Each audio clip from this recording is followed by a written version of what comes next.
Honey? Are you okay? Tubig! Tubig! Tubig! Mami, nag-collapse kayo nung nakita niyo sa TV yung interview.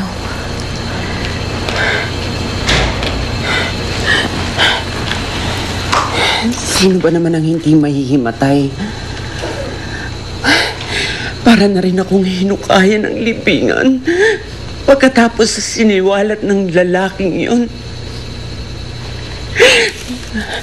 Sana hindi na lang ako nagising. Mami, don't say that.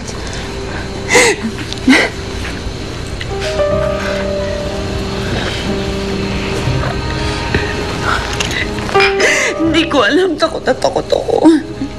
Hindi ko alam ang gagawin ko.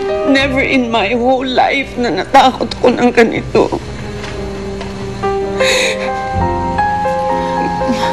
Mami, I understand. You just need to rest. No! You don't understand. Do you have any inkling what I'm going through right now?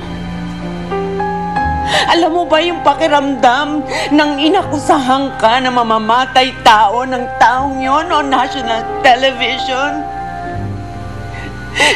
You and I are not the same. Kaya huwag mo sabihin sa akin naiintindihan mo ko. Itong pedestal na tinatayuan mo, lahat yung mga gamit na yan, pinaghirapan ko yan. Tinitingala ako ng mga tao, ng mga colleagues ko.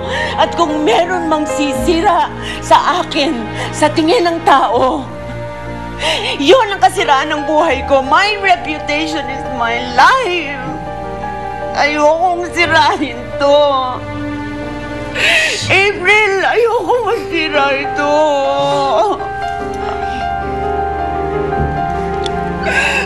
Ayoko.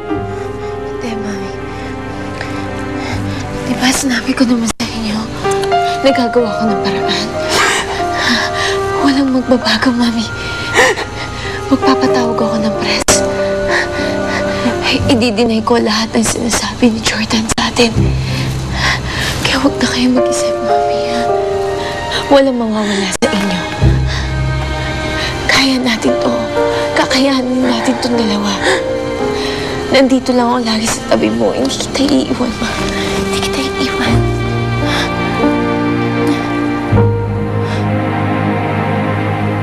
Paano naging ikaw si Arthur Salvador? Eh, patay ni Dr. Salvador na yun. May profile kami noon. Alam mo, nanloloko ka ba? Chief, nagsasabi nga ho siya ng totoo. Siya talaga si Arthur. Kung gusto nyo, i-explain ko sa inyo ng mabuti. Para patunayan sa inyo na hindi ako nagsisinungaling.